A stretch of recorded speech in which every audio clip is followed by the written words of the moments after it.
di review jurnal pada kali ini kita akan merangkum menjadi 5 poin ya. Yang pertama ada poin judul jurnal. Judul jurnal di sini berisi mengenai yang pertama ada judul jurnal, yang kedua ada nama jurnal, yang ketiga ada tahun terbit, dan yang keempat ada nama penulis. Kemudian untuk poin yang kedua ada latar belakang dan tujuan penelitian.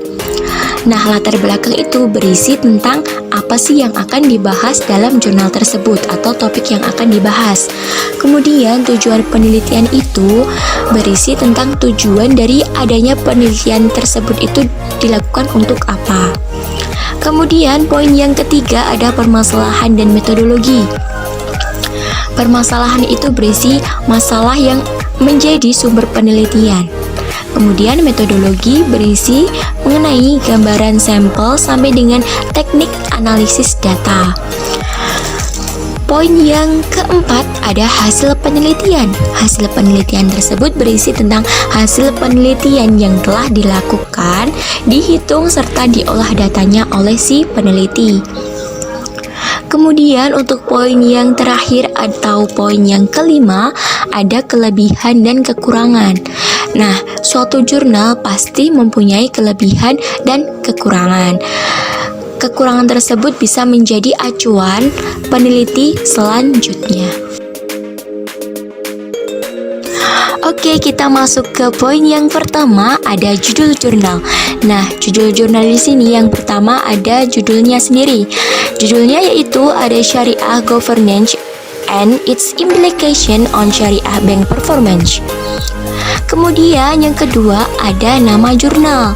Nama jurnalnya sendiri adalah International Journal of Scientific and Technology Research volume 08 ISSN 22778616 dan terletak pada halaman 3744 sampai dengan 3757.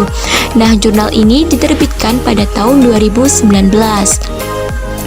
Kemudian yang ketiga, jurnal ini tuh ditulis oleh 3 orang. Yang pertama ada Zirman, ada Yasi Mutia Basri, dan ada Resi Fitriasari. Selanjutnya kita masuk ke poin yang kedua, ada latar belakang. Bank Syariah itu telah berkembang sejak tahun 1998 pada saat krisis ekonomi terjadi. Nah, pada saat itu belasan bank konvensional mengalami kebangkrutan. Namun bank muamalat yang notabene sebagai bank syariah itu bisa bertahan. Nah, sejak saat itu muncullah bank syariah lainnya.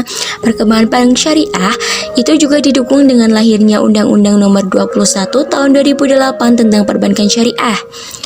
Dengan adanya undang-undang ini menyebabkan bank syariah itu memiliki landasan hukum yang memadai dan mendorong perkembangan lembaga keuangan syariah dan pertumbuhan ekonomi Islam. Meskipun pertumbuhan perbankan syariah itu cukup pesat, namun hasilnya masih belum sesuai dengan target yang diharapkan. Perkembangan bank syariah nasional saat ini masih jauh dari harapan. Pertumbuhan aset bank syariah diperkirakan hanya sekitar 15%, bahkan total asetnya itu baru mencapai 5,18% dari total aset perbankan nasional. Data kinerja keuangan bank syariah yang terdiri dari BUS atau Bank Umum Syariah dan UUS atau Unit Usaha Syariah juga menunjukkan angka yang fluktuatif. Hal ini menunjukkan bahwa kinerja bank syariah itu belum baik dan maksimal. Masih pada poin yang kedua ada tujuan penelitian. Nah, tujuan penelitian dari jurnal ini tuh apa sih? Jadi tujuannya adalah untuk menganalisis penerapan prinsip-prinsip tata kelola syariah yang terdiri dari transparansi, akuntabilitas, tanggung jawab, independensi, kewajaran, dan kepatuhan syariah terhadap kinerja bank syariah. Oke, kita masuk ke poin yang ketiga tentang permasalahan dan metodologi penelitian. Permasalahannya adalah berdasarkan pada rasio keuangan BUS atau Bank Umum Syariah dan UUS atau Unit Usaha Syariah pada tahun 2014 dan 2015 dapat disimpulkan bahwa keuntungan BUS dan UUS itu tidak terlalu signifikan, sehingga keuntungan dari pemanfaatan aset itu juga kurang maksimal pada tahun tersebut. Salah satu faktor penyebab naik turunnya kinerja bank syariah adalah penerapan good corporate governance yang belum memuaskan, dan penerapan good corporate governance pada bank syariah di berbagai negara belum terlaksana dengan baik. Penerapan good corporate governance di berbagai lembaga keuangan syariah di negara-negara muslim dapat meningkatkan reputasi dan kepercayaan masyarakat terhadap bank syariah. Namun kegagalan dalam menerapkan prinsip syariah akan membuat nasabah berpindah ke bank lain sebesar 85%. Kemudian metodologi penelitian ini itu adalah populasi dalam penelitian ini adalah bank syariah, bank umum syariah atau BUS, dan unit usaha syariah atau UUS di Provinsi Riau dengan jumlah 46 BUS. Teknik pengambilan sampel yang digunakan adalah sampling jenuh, yaitu teknik penentuan sampel jika semua anggota populasi itu relatif kecil. Responden dalam penelitian ini adalah manajemen puncak. Nah, manajemen puncak itu seperti manajer cabang.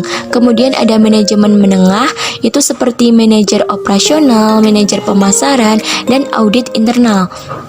Kemudian ada manajemen rendah, itu seperti supervisor dan pelanggan yang diprioritaskan dari masing-masing BUS dan UUS.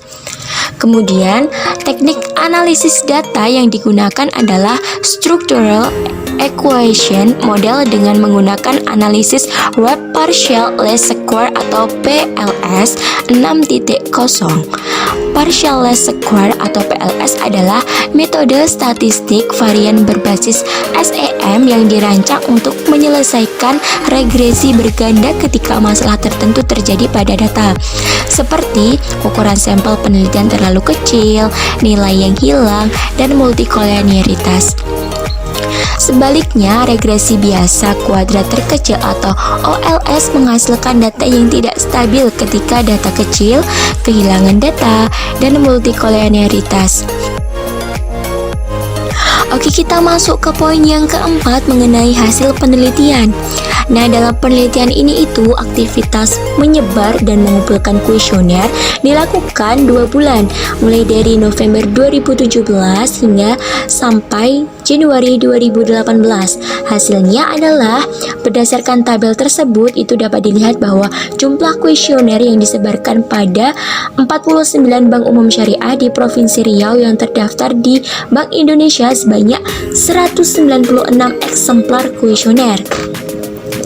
Nah, jumlah kuesioner yang diisi dan dikembalikan dengan baik melalui pelayanan pos dan diterima langsung oleh peneliti dari BUS dan UU sebanyak 151 eksemplar dengan tingkat pengembalian sebesar 77%. Nah, setelah dilakukan penyortiran data pada jawaban responden dari dan uji outlier, diketahui bahwa 33 eksemplar kuesioner itu tidak valid karena ada pertanyaan yang dijawab tidak lengkap oleh responden. Nah, sehingga jumlah data dalam penelitian ini yang dapat digunakan itu adalah 118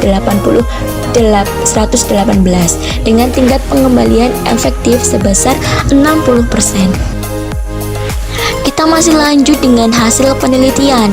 Yang pertama di sini ada variabel transparansi. Transparansi terbukti berpengaruh terhadap kinerja bank syariah. Hasil pengujian menunjukkan peningkatan transparansi berdampak pada peningkatan kinerja bank syariah. Kemudian untuk variabel yang kedua ada akuntabilitas. Akuntabilitas tidak berpengaruh terhadap kinerja bank syariah.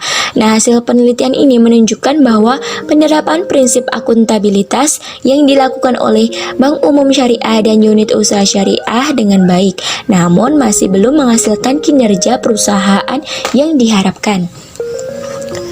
Kemudian variabel yang ketiga ada responsibility. Responsibility berpengaruh terhadap kinerja bank syariah. Nah, hasil penelitian ini menunjukkan bahwa penerapan prinsip tanggung jawab berpengaruh terhadap kinerja perusahaan. Lalu untuk variabel yang keempat ada independensi. Independensi berpengaruh terhadap kinerja bank syariah. Nah, hasil penelitian ini menunjukkan bahwa penerapan prinsip independensi dengan baik berdampak terhadap peningkatan kinerja perusahaan. Untuk Untuk variabel yang kelima ada kewajaran. Kewajaran sendiri itu tidak berpengaruh terhadap kinerja bank syariah. Hasil penelitian ini menunjukkan bahwa penerapan prinsip kewajaran dengan baik tidak berpengaruh terhadap kinerja bank syariah. Kemudian, variabel yang terakhir yaitu ada kepatuhan. Kepatuhan syariah itu tidak berpengaruh terhadap kinerja bank syariah. Hasil penelitian ini menunjukkan bahwa prinsip kepatuhan syariah yang dijalankan dengan baik tidak berpengaruh terhadap kinerja bank syariah. Kemudian kita masuk ke poin yang terakhir yaitu ada kelebihan dan kekurangan. Kelebihan pada jurnal kali ini itu yang pertama, pemodelan yang terdapat pada penelitian ini sangat membantu untuk menunjukkan hasil penelitian yang lebih akurat. Yang kedua, data yang dilampirkan sangat lengkap, mulai dari data responden, jumlah kuesioner yang valid dan tidak valid, dan juga data hasil penelitian yang juga lengkap. Nah, selain ada kelebihan, pasti juga ada kekurangan. Di jurnal kali ini, kekurangannya adalah penelitian ini itu tidak menggunakan variabel lain yang diduga juga mempengaruhi hubungan antara tata kelola syariah dengan kinerja bank syariah.